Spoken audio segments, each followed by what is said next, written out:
Hello दोस्तों, मैं दीपेंद्र शुक्ला आप सभी का स्वागत करता हूं आपके अपने YouTube चैनल श्री स्टडीज पर। दोस्तों, अभी इस चैनल पर हम बहुत सारे ग्रामर के कॉन्सेप्ट्स के बारे में डिस्कशन कर रहे हैं। बेसिक ग्रामर, इसके बारे में अभी हम डिस्कशन कर रहे हैं। अब बेसिक ग्रामर में हमने अभी टेंस का अध्ययन किया, उसमें हमने सारे सेंटेंसेस के अफर्मेटिव, नेगेटिव, इंटेरोगेटिव और इंटेरोगेटिव सेंटेंसेस के स्ट्रक्चर्स और उनके फॉर्मेशन के बारे में बहुत डिटेल में अध्ययन किया। आई होप आपको वो सभी वीडियोस बहुत ज्यादा पसंद आए होंगे और उनसे आपके टेंस से रिलेटेड कॉन्सेप्ट्स क्लियर हो गए होंगे। अब दोस्तों, टेंस के आगे हम चलते हैं। तो टेंस से रिलेटेड ही एक टॉपिक आज मैंने आप सभी के लिए लिया हुआ है। उस टॉपिक का नाम मैं आपको इन स्ट्रक्चर्स या इन दोनों सेंटेंसेस के एग्जाम्पल्स के बाद मैं आपको बताऊंगा कि हम किस टॉपिक के बारे में अध्ययन कर पा रहे हैं। ठीक है दोस्तों, तो यहां पर देखिए मैंने दो सेंटेंसेस लिखे हुए हैं। पहला लिखा हुआ है आई एम ईटिंग मैंगो, मैं आम खा रहा हूं। क्लियर। दूसरा सेंटेंस मैंने लिखा हुआ है, बात वही है, सिर्फ मैंने उसका डायरेक्शन चेंज कर दिया है। डायरेक्शन इट मीन इसका दिशा चेंज कर दी है। यहां पर क्या लिखा हुआ है भाई, mango is being eaten by me, अर्थात आम मेरे द्वारा खाया जा रहा है। पहला सेंटेंस था मैं आम खा रहा हूं। पहला सेंटेंस क्या था भाई, मैं आम खा रहा हूं। क्लियर। दूसरा सेंटेंस है आम मेरे द्वारा खाया जा रहा है, या इसी को हम दूसरे प्रकार से बोले तो मेरे द्वारा आम खाया जा रहा है। बात एक ही है। तो अब इसमें हम बात करते हैं पहले सेंटेंस में।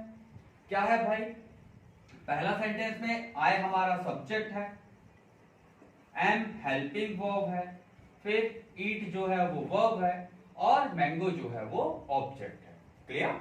दूसरे सेंटेंस में मैंगो हमारा सब्जेक्ट है, इज हमारी हेल्पिंग वर्ब है, बीइंग एडिशनल वर्ड्स हैं या एडिशनल या सब्स्टिट्यूट वर्ब मैंने आपको बताया था टेंस में।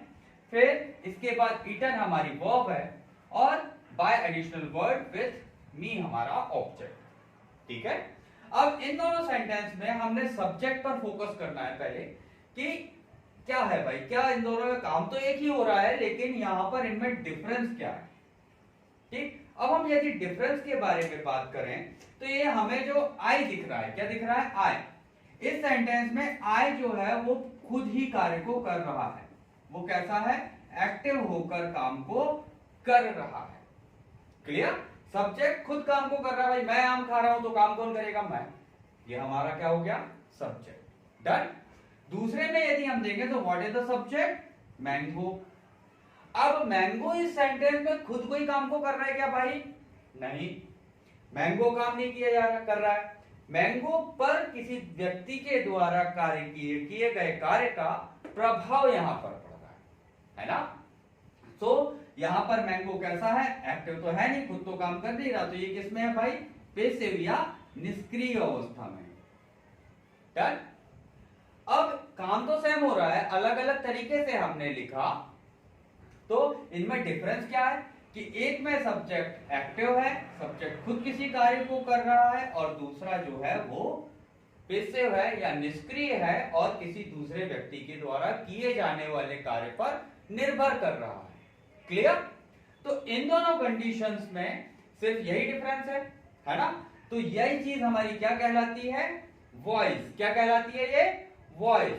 तो वॉइस मतलब क्या कि जब हमें या किसी ऐसा स्ट्रक्चर जिसको देखकर हमें ये पता चले कि क्या हमारा सब्जेक्ट एक्टिव है या एक्टिव नहीं है, या कह सकते हैं पैसिव है, निष्क्रिय है, सक्रिय और निष्क्रिय।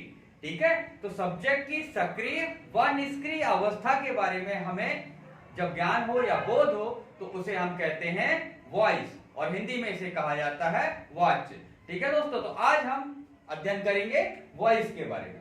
ठीक है दोस्तों, आज हम वॉइस का अध्ययन कर रहे हैं। तो अब सबसे पहले हमें वॉइस के बारे में पता होना चाहिए कि वॉइस होता क्या है। ठीक है। वॉइस को हिंदी में कहा जाता है वाच्य। और वाच्य का उपयोग क्यों किया जाता है और कहां किया जाता है, भाई कर्ता की अवस्था को दर्शाने के लिए जिन सेंटेंसेस का प्रयोग किया जाता है उन्हें कहा जाता है वाच्य। वाच्य का यूज सिर्फ कर्ता की अवस्था को दर्शाने के लिए किया जाता है। डन। सो अब वॉइस कर्ता की अवस्था के हिसाब से जैसा अभी हमने देखा, वो कितने प्रकार के होते हैं भाई? 2 प्रकार के। पहला होता है एक्टिव वॉइस और दूसरा होता है पैसिव वॉइस। कि जब यहां पर सब्जेक्ट क्या हो? एक्टिव। क्या हो? सब्जेक्ट एक्टिव हो तो उसे हम कहेंगे एक्टिव वॉइस और किसके सेंटेंस। और जिन सेंटेंसेस में सब्जेक्ट एक्टिव ना होकर वो किसी दूसरे पर निर्भर करे तो उसे कहेंगे हम पैसिव वॉइस। क्लियर? तो ये सब्जेक्ट माने मेनली एक्टिव और पैसिव का कॉन्सेप्ट क्या है कि किसी भी सेंटेंस में हमारे जो सब्जेक्ट है उनकी एक्टिव और पैसिव, सक्रिय व निष्क्रिय अवस्था को दर्शाना। क्लियर? उन्हें हम कहते हैं वॉइस।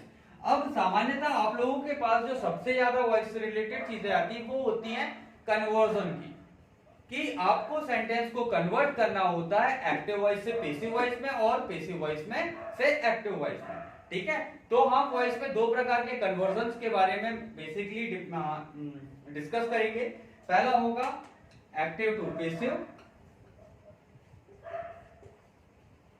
और दूसरा होगा पैसिव टू एक्टिव।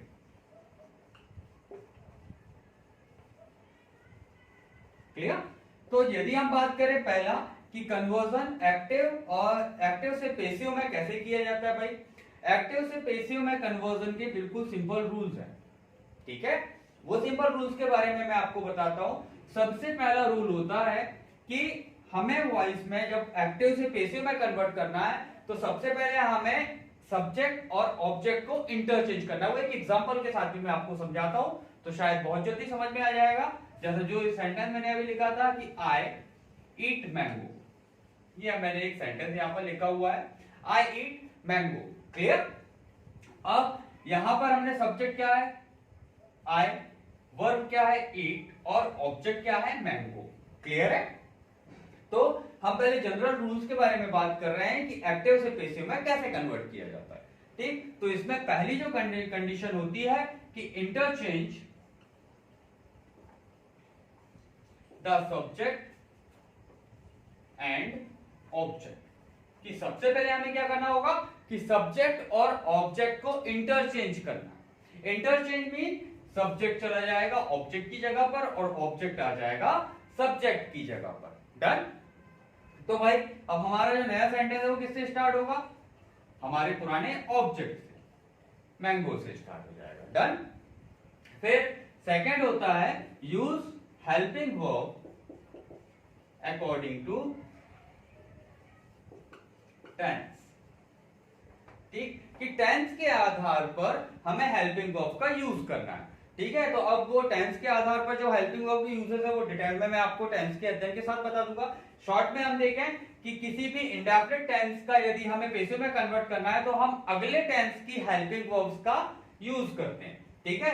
तो अब ये इंडेफिनिट था तो इंडेफिनिट के बाद क्या आएगा भाई? कंटीन्यूअस आएगा। कंटीन्यूअस की हेल्पिंग वर्ब, प्रेजेंट कंटीन्यूअस की हेल्पिंग वर्ब कौन सी होती है भाई?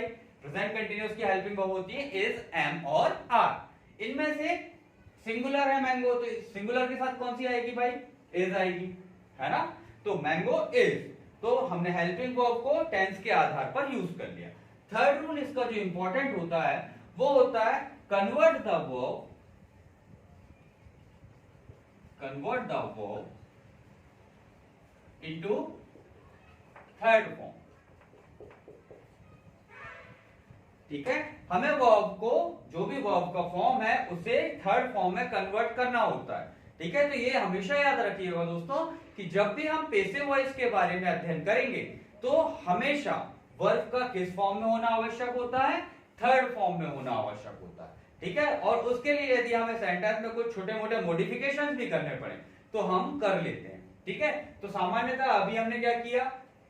सब्जेक्ट ऑब्जेक्ट को इंटरचेंज किया, ऑब्जेक्ट सब्जेक्ट की जगह पर आ गया, हेल्पिंग वर्ब का यूज कर लिया। अब वर्ब को थर्ड फॉर्म में यूज करना है तो क्या हो जाएगा? Mango is eaten.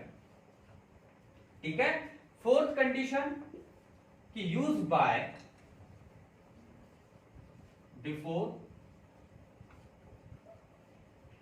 New object. कि हमारे नया जो ऑब्जेक्ट है उसके पहले हमें किसका यूज करना है? ऑब्जेक्ट का यूज करना है। तो आई भाई कहां जाएगा, ऑब्जेक्ट में। तो आई जो था वो प्रोनाउन है, तो प्रोनाउन का चेंज हो जाएगा, आई का क्या हो जाएगा भाई, मी। तो और मी के पहले हमें क्या लिखना पड़ेगा, बा।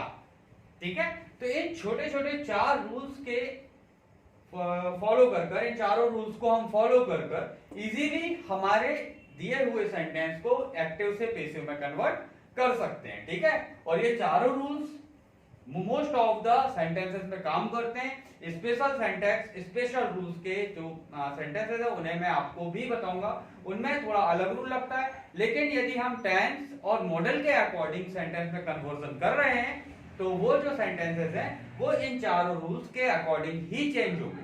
ठीक है, तो पहला रूल था interchange the subject and object. सबसे पहले हमें सब्जेक्ट और ऑब्जेक्ट को इंटरचेंज करना था।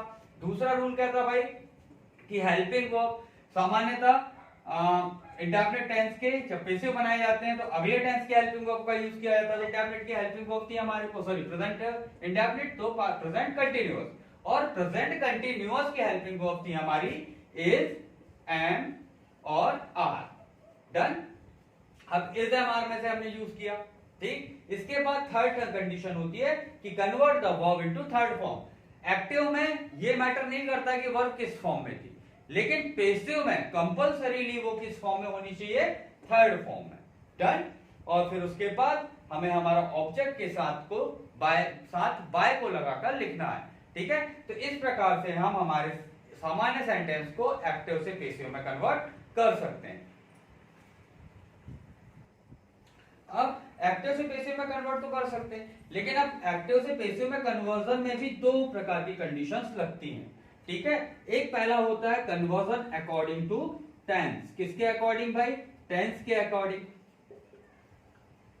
टेंस और सिंपल स्ट्रक्चर जो होते हैं उनके अकॉर्डिंग फर्स्ट कन्वर्जन होता है, और सेकंड में होता है कि स्पेशल, अलग से। ठीक है, कुछ सिंटैक्स के अकॉर्डिंग भी हम हमारे सेंटेंस को पैसिव में कन्वर्ट करते हैं। तो अकॉर्डिंग टू सिंटैक्स।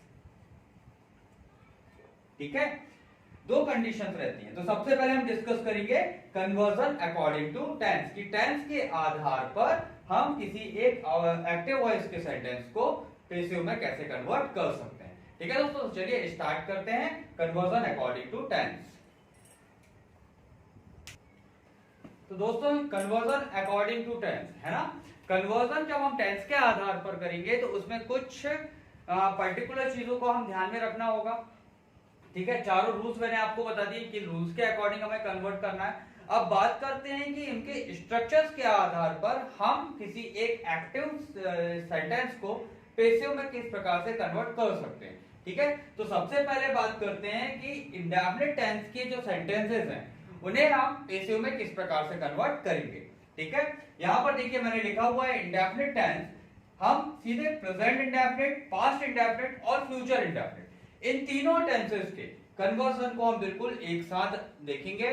बहुत इजी है दोस्तों, और मुझे यकीन है कि आपको इन चीजों में बहुत ज्यादा मजा आने वाला है। ठीक है दोस्तों, तो स्टार्ट करते हैं। सबसे पहले प्रेजेंट इंडेफिनिट, उसका नॉर्मल स्ट्रक्चर हमने क्या लिखा हुआ था भाई, सब्जेक्ट प्लस वर्ब का फर्स्ट फॉर्म प्लस एस या ईएस या IES plus object. Clear. Past में हमने लिखा था सब्जेक्ट प्लस वर्ब का सेकंड फॉर्म प्लस ऑब्जेक्ट। ठीक है, फ्यूचर में हमने लिखा था सब्जेक्ट प्लस विल या शाल प्लस वर्ब का फर्स्ट फॉर्म प्लस ऑब्जेक्ट। ठीक है, यहां पर मैंने तीनों स्ट्रक्चर्स लिख दिए, इनका एक एक सेंटेंस भी लिख देता हूं। प्रेजेंट इंडेफिनिट में क्या था भाई, एक ही सेंटेंस का भी हम यूज करेंगे, आई ईट मैंगो, आई एट मैंगो,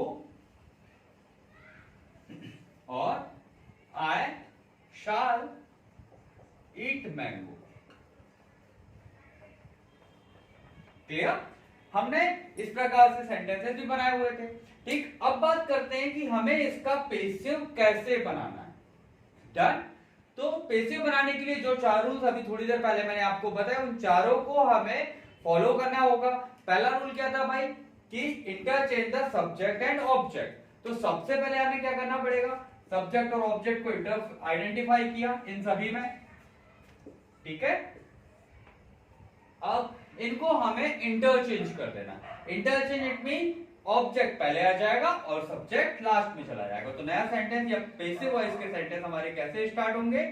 सबसे पहले ऑब्जेक्ट, और ऑब्जेक्ट को ही यदि हम दूसरी भाषा में कहें, इसमें इस कंडीशन में ऑब्जेक्ट को क्या कहा जाएगा? Passive subject. क्या कहा जाएगा? पैसिव सब्जेक्ट इसे कहा जाएगा। ठीक है, ऑब्जेक्ट सामने आ जाएगा। इसके बाद अगले टेंस की हेल्पिंग वर्ब, किसी भी इंडेफिनिट टेंस में हेल्पिंग वर्ब हम कौन सी यूज करेंगे? Helping verb of continuous. ठीक है, किस टेंस की हेल्पिंग वर्ब यूज करेंगे? कंटीन्यूअस टेंस की।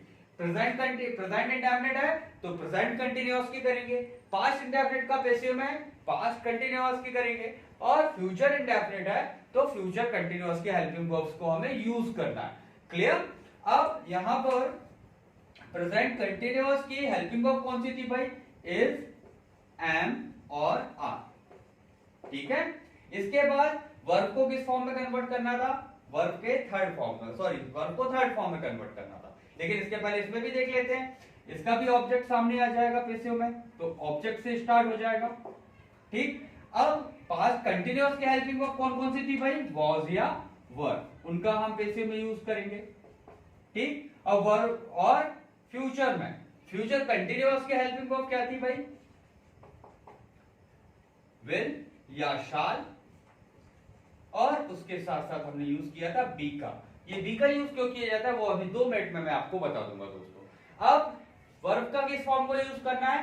थर्ड फॉर्म का। तो बिल्कुल सिंपली हम यहां पर लिख लेंगे कि सभी में वर्ब के थर्ड फॉर्म का ही यूज किया जाता है। ठीक है, एक चीज मेरी बहुत अच्छे से याद कर लीजिएगा दोस्तों कि पैसिव मीन वर्ब का थर्ड फॉर्म। किसी भी पैसिव सब्जेक्ट, पैसिव सेंटेंस में हमेशा वर्ब का थर्ड फॉर्म का ही प्रयोग किया जाएगा। थर्ड फॉर्म के अलावा पैसिव वॉइस में किसी भी दूसरे फॉर्म का प्रयोग नहीं और कभी नहीं किया जाता है। ठीक है, तो पैसिव जब भी हमारे सेंटेंस बनाएंगे हम, तो वर्ब को हमेशा किस फॉर्म में रखना है? थर्ड फॉर्म में रखना है। ठीक है, अब यहां पर तो बहुत इजीली ये सारी चीजें सेट हो गई, लेकिन विल और शाल के साथ मैंने आपको बताया था कि वह हमेशा वर्ब का कौन सा फॉर्म यूज किया जाता है? First form. लेकिन यहां पर हमने कौन सा फॉर्म यूज कर लिया? Third form. इसीलिए हमने क्या किया, इसमें जो करेक्शन या नेसेसरी अरेंजमेंट्स के तौर पर क्या किया कि फिर से बी का यूज कर लिया।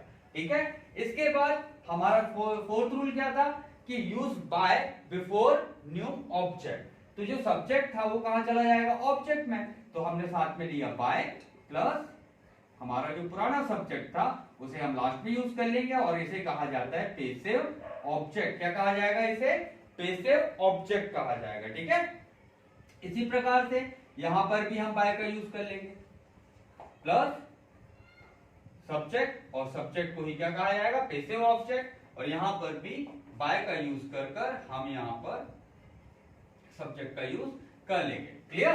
तो अब हमारे नए या पैसिव स्ट्रक्चर्स क्या क्या बन गए भाई? बहुत सिंपल है, सब्जेक्ट ऑब्जेक्ट को इंटरचेंज किया, तीनों स्ट्रक्चर्स में कर लिया। इसके बाद हेल्पिंग वर्ब, तीनों इंडेफिनिट टेंसेस की नेक्स्ट टेंस की helping verb, it mean indefinite के बाद कंटीन्यूअस, तो कंटीन्यूअस की तीनों हेल्पिंग वर्ब्स को यूज कर लिया। इसके बाद वर्ब के थर्ड फॉर्म की जरूरत थी तो वर्ब के थर्ड फॉर्म को भी पिक कर लिया, और साथ ही साथ जो हमारा नया पुराना सब्जेक्ट जो था है ना, उस सब्जेक्ट को जब हमने ऑब्जेक्ट में कन्वर्ट किया तो उसके पहले क्या लगा दिया भाई? Why, by. ठीक, इस प्रकार से हम इन तीनों टेंस का पैसिव वॉइस का फॉर्मेशन कर सकते हैं। ठीक है, अब बात करते हैं इनके पैसिव में कन्वर्जन की। तो जैसे यहां पर ये अफर्मेटिव सेंटेंस जो लिखा हुआ है, तो इस अफर्मेटिव सेंटेंस को यदि हमें पैसिव में कन्वर्ट करना है तो कैसे करेंगे भाई?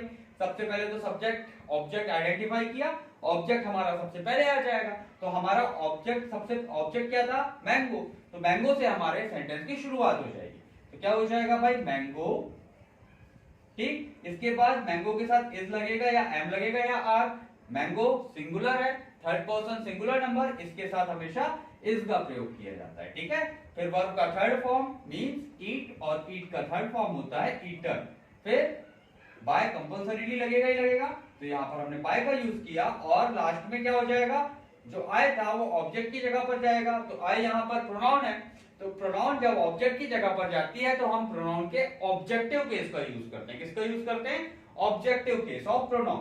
तो यहां पर आई थी तो आई का ऑब्जेक्टिव केस क्या हो जाएगा? मी। क्लियर?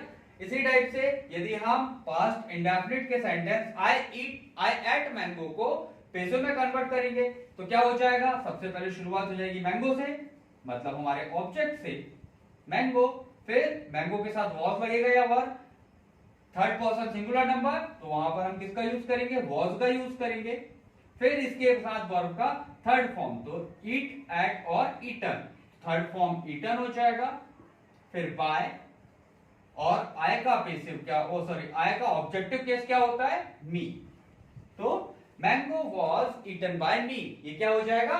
पास्ट इंडेफिनिट में आई एट मैंगो का पैसिव। ठीक है। अब बात करें यदि फ्यूचर की, तो फ्यूचर में भी वही चीज हमें फॉलो करनी है। मैंगो आकर सामने आ जाएगा, फर्स्ट लेटर कैपिटल, तो मैंगो, फिर मैंगो के साथ विल या shall, mango third person singular number, तो वहां पर हम यूज करेंगे विल का, तो मैंगो विल, फिर बी, वर्ब का थर्ड फॉर्म ईटन, बाय, फिर आई का मी। ठीक है। तो दोस्तों इस प्रकार से हम एक्टिव से पैसिव में कन्वर्जन कर सकते हैं। अब यहां पर आप एक चीज ध्यान रखिएगा दोस्तों कि यदि सब्जेक्ट यदि सेंटेंस जो है वो अफर्मेटिव है तो उसका पैसिव भी अफर्मेटिव में ही बनेगा। यदि सब्जेक्ट नेगेटिव है, जैसे यहां पर मैं लिख दूं कि आई डिडंट या डिड नॉट ईट मैंगो, ठीक है, तो इसका जो पैसिव बनाया जाएगा तो वो भी कैसा रहेगा? नेगेटिव रहेगा। ठीक है। तो इसको भी कोई अलग से रूल्स नहीं लगते हैं। सबसे पहले हमने क्या किया? वही रूल्स को फॉलो करना, उन चारों रूल्स को। चारों रूल्स क्या थे? सबसे पहले हमारा था कि ऑब्जेक्ट को सामने ले आया तो मैंगो ये सामने आ जाएगा, फिर मैंगो के साथ हेल्पिंग वर्ब वॉज, फिर नॉट अपनी जगह पर एज इट इज रहेगा, हेल्पिंग वर्ब के साथ नॉट का यूज कर लेंगे, ईट को थर्ड फॉर्म में कन्वर्ट करेंगे तो ईटन, फिर बाय, और आई का क्या हो जाएगा? मी। ठीक है। यदि ये इंटेरोगेटिव होता, जैसे डिड आई ईट मैंगो,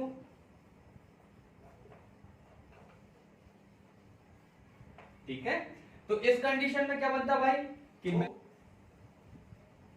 अब हेल्पिंग वर्ब कौन सी यूज करना था? नेक्स्ट टेंस की, इट मीन वॉज या वर, तो यहां पर हम वॉज का यूज कर लेंगे, तो वॉज मैंगो, फिर ईट का थर्ड फॉर्म ईटन, बाय, आई का क्या हो जाएगा?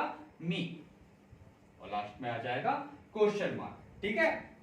यदि सेंटेंस हमारा रहे कि I do not eat mango, तो क्या हो जाएगा? Mango is not eaten by me. Interrogative रहा डू आई ईट मैंगो, तो हमारा सेंटेंस क्या बन जाएगा? Is mango eaten by me. या यहां पर यदि हमारा सेंटेंस रहा कि I shall not eat mango, तो mango will not be eaten by me. और यदि रहा कि shall I eat mango, so will mango be eaten by me. Clear? तो इस प्रकार से हम अफर्मेटिव का अफर्मेटिव में, नेगेटिव का नेगेटिव में, और इंटेरोगेटिव सेंटेंस का इंटेरोगेटिव सेंटेंस में ही पैसिव वॉइस में कन्वर्जन करते हैं। ठीक है। तो और इस टेंस में सबसे इंपॉर्टेंट चीज जो याद रखने की वो क्या है भाई कि यदि हमारे पास सेंटेंस रहे इंडेफिनिट टेंस में, ठीक है, चाहे वो प्रेजेंट हो, पास्ट हो या फ्यूचर हो, तो हमें हेल्पिंग वर्ब्स जो है, हेल्पिंग वर्ब किसका यूज करना है? कंटिन्यूअस टेंस का। कब? पैसिव में। यदि हम पैसिव बना रहे हैं तो हमें क्या करना होगा? कंटिन्यूअस टेंस की हेल्पिंग वर्ब को यूज करना होगा। प्रेजेंट इंडेफिनिट में प्रेजेंट कंटिन्यूअस की, पास्ट इंडेफिनिट में पास्ट कंटिन्यूअस की, और फ्यूचर इंडेफिनिट में फ्यूचर कंटिन्यूअस टेंस की हेल्पिंग वर्ब्स को यूज करना होगा। क्लियर? ठीक है दोस्तों। तो अब मैंने यहां पर देखिए कुछ सेंटेंसेस लिखे हुए हैं। इन सारे सेंटेंसेस को हमें किसमें कन्वर्ट करना है? पैसिव में कन्वर्ट करना है, ताकि आपको जो भी चीजें मैंने अभी थोड़ी देर पहले समझाई है वो सारी चीजें क्लियर हो सके। ठीक है। तो यहां पर देखिए सबसे पहले मैंने एक सेंटेंस लिखा हुआ है, ही ब्रोक माय पेन। तो जब इसका हम पेसिव में कन्वर्ट करेंगे तो सबसे पहले ये पता होना चाहिए कि हमारा सेंटेंस किस टेंस को बिलोंग कर रहा है। यहाँ पर देखिए सब्जेक्ट के साथ वर्ब का कौन सा फॉर्म यूज किया गया है, सेकंड फॉर्म यूज किया गया है। इट मीन ये सेंटेंस सब्जेक्ट प्लस वर्ब का सेकंड फॉर्म प्लस यदि ऑब्जेक्ट होता है तो वो किस में होता है, पास्ट इंडेफिनिट में होता है। अब इसे हमें चेंज करना है पास्ट इंडेफिनिट के रूल्स के अकॉर्डिंग। तो सबसे पहले तो जनरल रूल जो लगने हैं वही लगेंगे। सबसे पहले ऑब्जेक्ट उठकर सामने आ जाएगा और यहाँ पर ऑब्जेक्ट क्या है, माय पेन है ना। पेन अकेला ऑब्जेक्ट नहीं है, क्या है, माय पेन, ये पूरा ऑब्जेक्ट है। तो ये माय पेन से हमारे न्यू सेंटेंस की शुरुआत हो जाएगी, माय पेन। अब पास्ट इंडेफिनिट है तो जो हेल्पिंग वर्ब है वो अगले टेंस की लगेगी। पास्ट इंडेफिनिट के बाद आता है पास्ट कंटिन्यूअस टेंस। तो पास्ट कंटिन्यूअस की हेल्पिंग वर्ब कौन सी थी भाई, वाज या वर। अब माय पेन क्या है, सिंगुलर है, तो इसके साथ क्या लगेगा, वाज।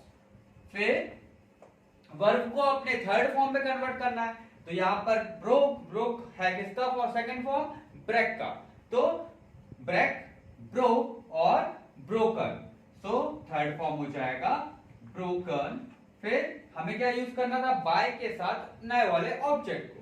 तो जो सब्जेक्ट था उसे हम लास्ट में यूज कर लेंगे। तो सब्जेक्ट चला जाएगा, ही का हो जाएगा ऑब्जेक्टिव केस में हिम, और हिम के पहले यूज हो जाएगा बाय। तो हमारा न्यू सेंटेंस क्या बन जाएगा भाई, जैसा कि अफर्मेटिव था, ही ब्रोक माय पेन, तो इसका पैसिव में क्या हो जाएगा, my pen was broken by him. Clear. अब बात करते हैं यदि हमारे पास नेगेटिव सेंटेंस आ जाए, जैसे यहाँ पर लिखा हुआ है I did not buy sugar, ठीक है, मैंने शक्कर नहीं खरीदता था। तो यदि मैं शक्कर नहीं खरीदता था, इसको हमें पैसे में कन्वर्ट करना है। तो सबसे पहले हमने देखा हेल्पिंग वर्ब है डिड। तो इट मीन ये सेंटेंस फिर से किस टेंस को बिलोंग करता है, पास्ट इंडेफिनिट को बिलोंग करता है, ठीक है। तो हमें पास्ट इंडेफिनिट टेंस की स्ट्रक्चर के अकॉर्डिंग इसे बनाना होगा। सबसे पहले सुगर से हमारे नए सेंटेंस की शुरुआत हो जाएगी। तो सुगर, फिर सुगर क्या है, सिंगुलर है कि प्लूरल है, सिंगुलर है। तो यहाँ पर हम हेल्पिंग वर्ब का यूज करेंगे वाज। फिर नॉट अपनी जगह पर एज इट इज रहेगा। फिर वर्ब का थर्ड फॉर्म बाय। तो यहाँ पर सिंगुलर फर्स्ट फॉर्म है बाय, सेकंड फॉर्म हो जाएगा बॉट, थर्ड फॉर्म भी हो जाएगा बॉट। तो सुगर वाज नॉट बॉट, फिर बाय, और आई का ऑब्जेक्टिव केस क्या होता है भाई, मी होता है। तो sugar was not bought by me. Done. अब यहाँ पर तीसरा सेंटेंस जो आपको दिखाई दे रहा है वो क्या लिखा हुआ है, will you kick me. Will और वर्ब का फर्स्ट फॉर्म। इट मीन ये कौन सा टेंस है भाई, फ्यूचर इंडेफिनिट टेंस है। फ्यूचर इंडेफिनिट टेंस है तो इसे हम फ्यूचर के इंडेफिनिट के अकॉर्डिंग बनाएंगे। अब फ्यूचर के कंटिन्यूअस में कौन सी हेल्पिंग वर्ब यूज करते थे, विल बी या शैल बी, है ना। तो अब हमारे पास फिर से विल और शाल का यूज करना है। तो सबसे पहले हम देख लेते हैं भाई कि ऑब्जेक्ट जो है वो क्या है, मी है, क्योंकि यही अभी कन्वर्ट होकर हमारा क्या होने वाला है, सब्जेक्ट होने वाला है। तो हमने मी को सबसे पहले लिखा आई। डन। अब आई के साथ हम विल या शाल किसका यूज करेंगे भाई, डेफिनेटली हम आई के साथ, जो कि फर्स्ट पर्सन है, फर्स्ट पर्सन के साथ हमेशा हम शाल का यूज करते हैं। तो शाल का यूज कर लेंगे। तो अब हमारा सेंटेंस क्या बनने लगेगा, शाल आई। इसके बाद वर्ब का थर्ड फॉर्म मीन, किक का थर्ड फॉर्म हो जाएगा किक, ठीक है। अब ये चूंकि ये वर्ब का थर्ड फॉर्म है और शाल के साथ हमेशा वर्ब के फर्स्ट फॉर्म का यूज किया जाता है, तो यहाँ पर हमने कंटिन्यूअस के अकॉर्डिंग क्या लगा दिया, बी। तो अब हमारा सेंटेंस बन गया शाल आई बी किक्ड। अब न्यू ऑब्जेक्ट क्या बनेगा, जो हमारा यहाँ सब्जेक्ट था उसको हम ऑब्जेक्ट की जगह पर ले जा लेंगे। तो यू का क्या रहेगा, ऑब्जेक्टिव केस सेम रहता है यू ही, और उसके पहले लगा देंगे बाय। तो क्या ना सेंटेंस बन जाएगा, विल यू किक मी का पैसिव वॉइस क्या बनेगा, shall I be kicked by you. Done. इसके बाद नेक्स्ट है हमारा दे पुल द डोर। अब दे पुल द डोर, यहां पर दे और वर्ब का फर्स्ट फॉर्म है ना। वर्ब का फर्स्ट फॉर्म कब आता है भाई, या तो विल और शाल के साथ आएगा या फिर प्रेजेंट इंडेफिनिट में हम यूज करते हैं, है ना। तो ये किस टेंस को बिलोंग करेगा, विल और शाल तो यहाँ आया नहीं, तो डेफिनेटली ये कौन से टेंस का स्ट्रक्चर है, प्रेजेंट इंडेफिनिट का है। तो जब इसका पैसिव बनाया जाएगा तो प्रेजेंट कंटीन्यूअस की हेल्पिंग वर्ब का यूज करेंगे हम। और प्रेजेंट कंटीन्यूअस की हेल्पिंग वर्ब कौन कौन सी होती है, इज, एम और आर। तो लेकिन यहाँ पर हमने देखा ऑब्जेक्ट क्या है, द डोर, तो जब पेसिव बनाएंगे तो द डोर से हमारे सेंटेंस की शुरुआत हो जाएगी। तो सेंटेंस स्टार्ट हुआ द डोर से। अब इज, एम और आर में से डोर के साथ आप क्या यूज करेंगे? इज को यूज करेंगे क्योंकि ये डोर सिंगुलर है। सो द डोर इज, फिर वर्ब पुल, पुल को थर्ड फॉर्म में यदि यूज करना है तो पुल का थर्ड फॉर्म होता है पुल्ड। फिर दे को ऑब्जेक्ट में ले जाना है तो बाय का यूज कर दे को हम क्या करेंगे? ऑब्जेक्टिव केस में कन्वर्ट करेंगे। तो दे का ऑब्जेक्टिव केस क्या होता है? देम। डन। सो नया सेंटेंस क्या बन गया हमारा? The door is pulled bye them. Done. अब अगला सेंटेंस हमने देखा यहां पर डज से स्टार्ट हो रहा है और डज का यूज हम कहां करते थे हेल्पिंग वर्ब में? प्रेजेंट इंडेफिनिट में। तो इसका जब पेसिव कन्वर्ट करेंगे तो प्रेजेंट कंटीन्यूअस, प्रेजेंट इंडेफिनिट के बाद अगला टेंस कौन सा आता है? प्रेजेंट कंटीन्यूअस, है ना? तो उसके हेल्पिंग वर्ब को यूज करेंगे। यहां पर हेल्पिंग वर्ब कौन सी हो जाएंगी? इज, एम और आर। ठीक है, लेकिन हमें अब देखना होगा कि नया हमारा सब्जेक्ट क्या है। अब पेशेंट्स को हम क्या लाएंगे सब्जेक्ट की जगह पर? तो सबसे पहले लिख लेते हैं पेशेंट्स। अब ये क्या है भाई? प्लूरल है ना? तो जब पेशेंट्स प्लूरल है तो प्लूरल के साथ हम किसका यूज करेंगे? इज, एम और आर में से आर का। तो आर पेशेंट्स, ठीक है। फिर वर्ब का थर्ड फॉर्म ट्रीट, ट्रीट का थर्ड फॉर्म ट्रीटेड बाय। और जब सब्जेक्ट ऑब्जेक्ट की जगह पर जाएगा, चूंकि ये प्रोनाउन है तो किसमें कन्वर्ट हो जाएगा? ऑब्जेक्टिव केस में। तो ही का क्या हो जाएगा भाई? हिम। और लास्ट में आ जाएगा question mark. Done. Next, shall we solve question. तो शैल और will future indefinite, future indefinite का कन्वर्जन हम करेंगे तो कैसा बनेगा ये? सबसे पहले क्वेश्चन को डालकर सामने ले आएंगे जो ऑब्जेक्ट था। डन। इसके साथ हम विल का यूज करेंगे शैल का। डेफिनेटली क्वेश्चन जो है थर्ड पर्सन है, थर्ड पर्सन सिंगुलर नंबर है, तो उसके साथ हम विल का यूज करेंगे। तो सेंटेंस की शुरुआत हो जाएगी विल, विल क्वेश्चन। फिर बी, वर्ब का third form solved by, be का क्या हो जाएगा? अस। तो सेंटेंस क्या बन गया? Will question B solved by us. Done. Next sentence, did she not wash clothes. यहां पर क्वेश्चन भी और नेगेटिव में, इट मीन इंटेरोगेटिव नेगेटिव है। तो जब इसका पेसिव बनाया जाएगा तो ये क्या बनेगा? इंटेरोगेटिव नेगेटिव से बनेगा। ठीक है दोस्तों। तो अब हम आ जाते हैं सबसे पहले ऑब्जेक्ट को सामने ले आते हैं। ऑब्जेक्ट से हमारे नए सेंटेंस की शुरुआत हो जाएगी। तो क्लॉथ से हमारे सेंटेंस की शुरुआत होती है, लेकिन जब इंटेरोगेटिव है तो यहां पर हमें क्या लिखना पड़ेगा भाई? क्लॉथ्स या सब्जेक्ट के पहले हेल्पिंग वर्ब, और हेल्पिंग वर्ब पास्ट की दो ही होती हैं, पास्ट कंटिन्यूअस की, या तो वॉज या फिर वर। और चूंकि क्लॉथ्स प्लूरल है तो यहां पर हम किसका यूज करेंगे? वर का। तो वर क्लॉथ्स। फिर नॉट अपनी जगह पर ही रहेगा। फिर वॉश जो है उसको थर्ड फॉर्म में कन्वर्ट करेंगे तो हो जाएगा वॉश्ड। फिर बाय, शी का क्या हो जाएगा? हर। डन। और लास्ट में question mark. Clear? Last sentence है दोस्तों हमारा कि does he stitch shoes. Okay.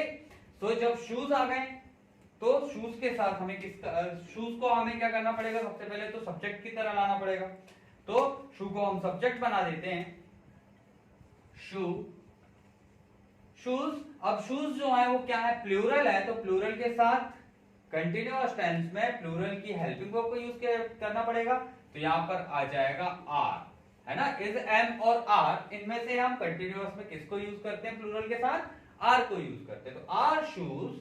फिर वर्ब का थर्ड फॉर्म स्टिच, तो स्टिच का थर्ड फॉर्म हो जाएगा स्टिच्ड, टी-आई, स्टिच। फिर बाय, फिर ही का हो जाएगा हिम, लास्ट में क्वेश्चन मार्क। ठीक है दोस्तों, इस प्रकार से आप प्रेजेंट इंडेफिनिट, पास्ट इंडेफिनिट और फ्यूचर इंडेफिनिट, इन सभी टेंस के सेंटेंसेस को आप पेसिव में कन्वर्ट कर सकते हैं। ठीक है दोस्तों। आगे हम प्रेजेंट कंटिन्यूअस, फिर ये सॉरी कंटिन्यूअस, परफेक्ट और परफेक्ट कंटिन्यूअस के बारे में भी डिटेल में अध्ययन करेंगे। ठीक है दोस्तों, तो आज के लिए बस इतना ही। आई होप कि आपको ये मेरा वीडियो पसंद आया होगा। यदि आपको मेरे वीडियोस अच्छे लग रहे हैं, इनसे आपको अंग्रेजी के ग्रामर सीखने में सहूलियत हो रही हो, तो प्लीज मेरे चैनल को लाइक करें, सब्सक्राइब करें। ठीक है दोस्तों, मिलते हैं अगले वीडियो में, तब तक के लिए जय हिंद।